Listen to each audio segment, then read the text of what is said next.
So, there's men and then there's eggs. So, I'm doing this because there's a difference between men and there's a difference between eggs. Eggs are men who crack under pressure, which I didn't even know this was a thing, right? But there was a time, right, I was dating this guy or whatever. And so I had met the guy, and I met him on my job years ago working like we was temporaries at this temp service. And so we was kicking it on the weekends or whatever. He was always at my house. I had been to his house, met his mom and this and that. We was going clubbing and doing everything together. And so one day we was chilling one morning. His phone kept ringing. His phone kept ringing. His phone kept ringing, and he wouldn't answer. So I asked him what was going on or whatever. So this was a red flag. I should have known something wasn't right. And he wanted to tell me about that. It was this girl that he had been dating, and that everything was going fine, and then she lost her father or her grandfather or something, and he said that he couldn't take the pressure, so he just evaporated himself. He just disappeared. So at the time, I didn't catch on to that. So we was kicking it. Everything was up tempo, up tempo. Well, he ended up getting let go from the job because we had a black supervisor, and they didn't like the fact that we was entangled or whatever. They said it wasn't a hen house. And so when he got let go, we were still going, places. I was still working at the time, so I was, we was going to little restaurants. I was paying for the little meals or whatever. We go over his mama's house and eat, whatever. Come back over my house, whatever. We was kicking it, even though he wasn't working no more. So I was basically stirring the boat, but we wasn't invested like that because he was still staying with his mother. And then so, like, a couple of weeks later, they went ahead and let me go. And it was so ironic when they let me go. It rained, it poured. Like, I didn't have any money. I don't remember exactly how it went, but I didn't have any money for my phone. So my phone was cut off. My car wasn't running. And it was something else that had happened to me. Oh, I lost a job.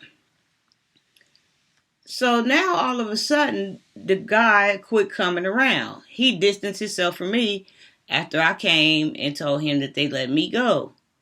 So I'm like, I'm not crazy. Like, why is he distancing himself from me? So everything that could go on wrong at one time with me was going. It all had went down. The only thing I think I had going in my favor, I had just paid my rent or something and just paid my light bills. But other than that, like, everything was down. So somehow I managed.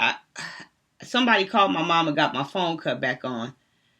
My mom, and then I ended up finding another temporary job, and I needed a ride out there. So I was like, okay, well, he ain't working, and I done found a job. I was like, let me call him because he had a car.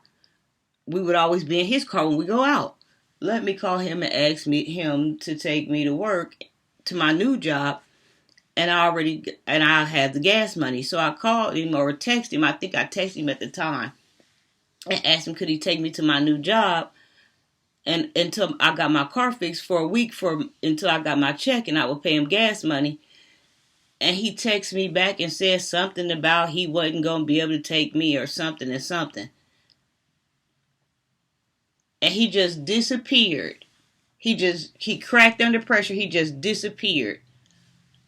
So I said, okay, so somehow, I don't know if I ended up buying another car, if I traded that car off or I got that car fixed. I don't know what happened, but I ended up, making it to the job or whatever and end up getting hired on permanent in the long run or whatever.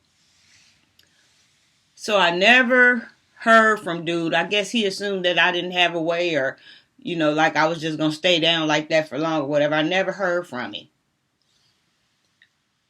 And I never thought about him after that. I never ever thought about him.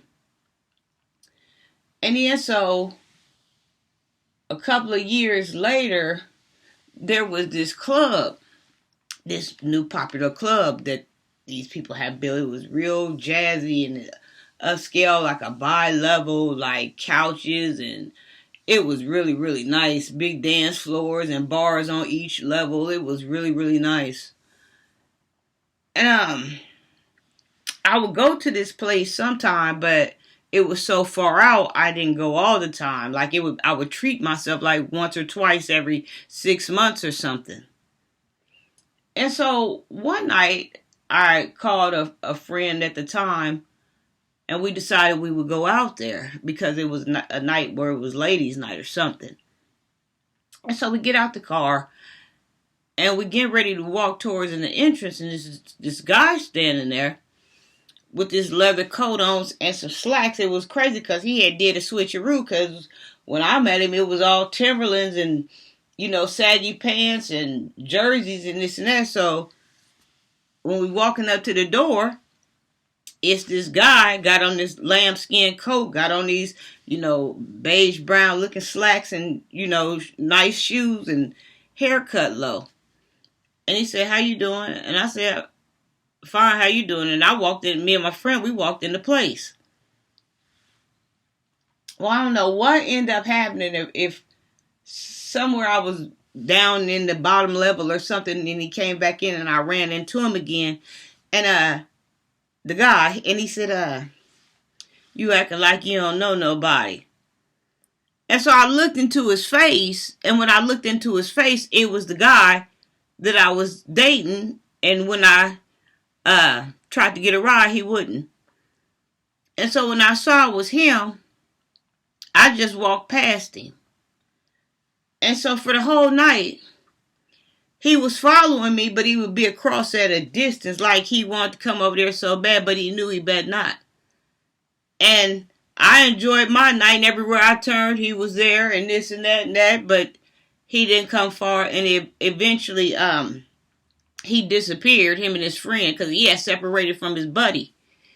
And eventually, he disappeared or whatever, and I ain't never thought nothing of it. And he had dreads, and he cut them off, so I didn't even know it was him or nothing. I didn't feel no type of way.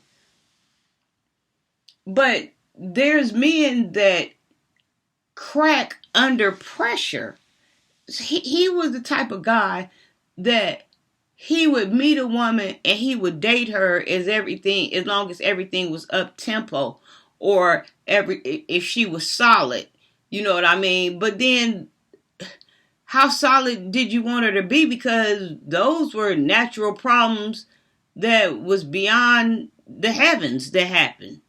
So you couldn't have no boo-boos, or if something happened while y'all when y'all first get together and everything going good, the honeymoon phase, he enjoyed that. But as soon as something broke down, that's when he would abort the flight, abort the mission. That's when he'd jump out the plane. So he kept doing this to everybody. And when I noticed him again, like I said, I didn't even notice him. I just thought he was somebody speaking. And then, when I look back on it, he wasn't nobody I wouldn't have had. A real man won't crack under pressure. Like, when it ain't no financial debt even involved, it don't even involve money. It just involves you being there for your partner. It just involves you, creating that support, that shoulder to cry on, that ear to listen, that somebody to talk to, And if a woman can't get that, she ain't got nothing.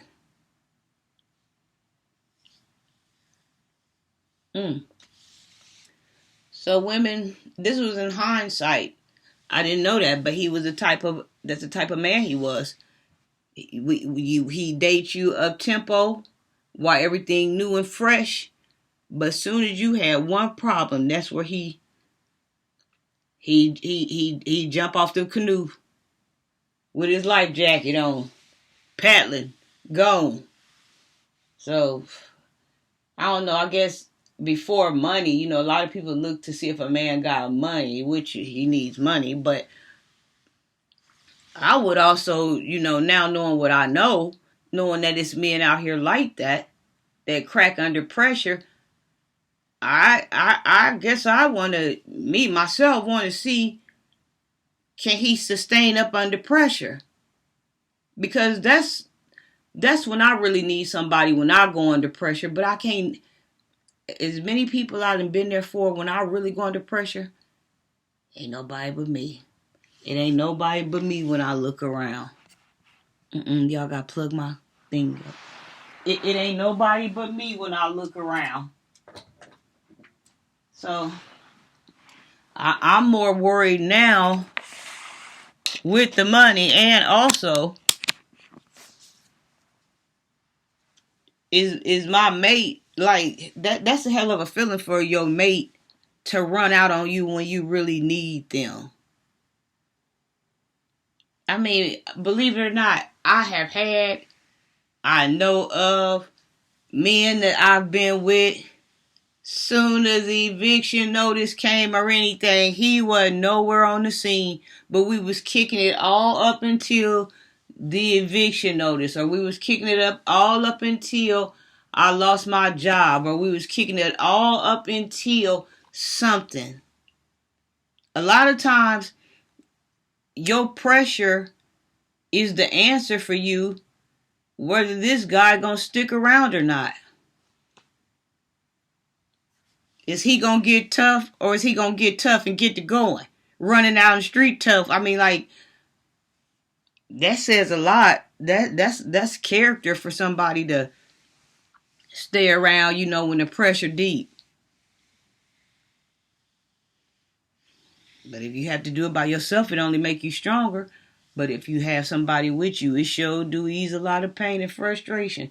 Sure do help. Sure do take a lot of weight off. But at the same time, we ain't begging nobody to stay. We ain't begging nobody to be here.